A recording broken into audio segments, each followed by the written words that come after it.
Was Benjamin Franklin a serial killer? These are the questions that we have today. It's a conspiracy theory. It's quite interesting. Let's go ahead and dive in. Of course, we're starting out with the wonderful Delilah.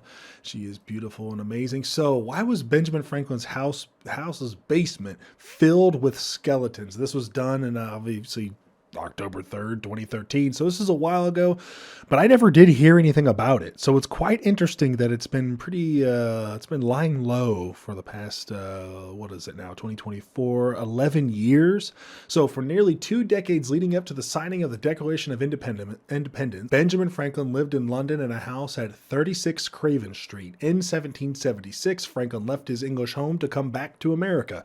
More than 200 years later, 15 bodies were found in the basement, buried in a secret windowless room beneath the garden. In 1998, conservationists were doing repairs on 36 Craven, looking to turn Franklin's old haunt into a museum. From a 1 meter wide, 1 meter deep pit, over 1,200 pieces of bone were retrieved.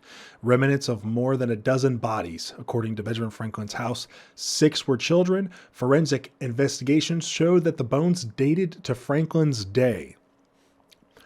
Franklin was a noted revolutionary and powerful Freemason, the Grand Master of Masons of Pennsylvania, so it's easy to wonder what dark secrets may have hidden in his basement chamber.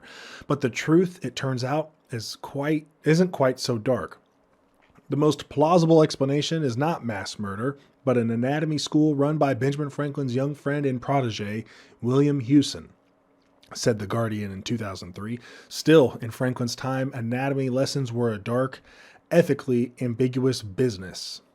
So, Franklin was probably aware of the illegal studies going on in his building, says the Benjamin Franklin House, but it's doubtful that he was involved himself.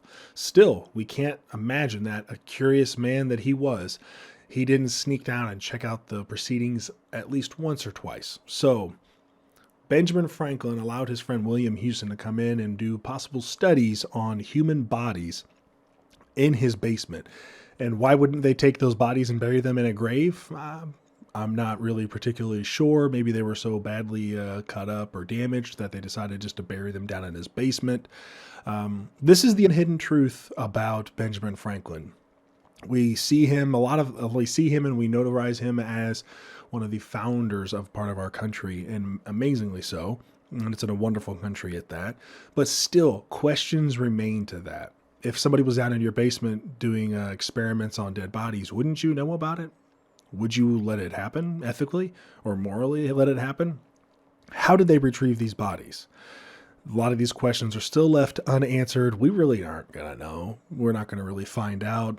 But the bones dated back to his time. So what do you guys think down in the comments down below? Let me know. Do you think that he was involved in this? Or do you think it's more sinister? Were they doing rituals since he was part of the Freemasons group of Pennsylvania?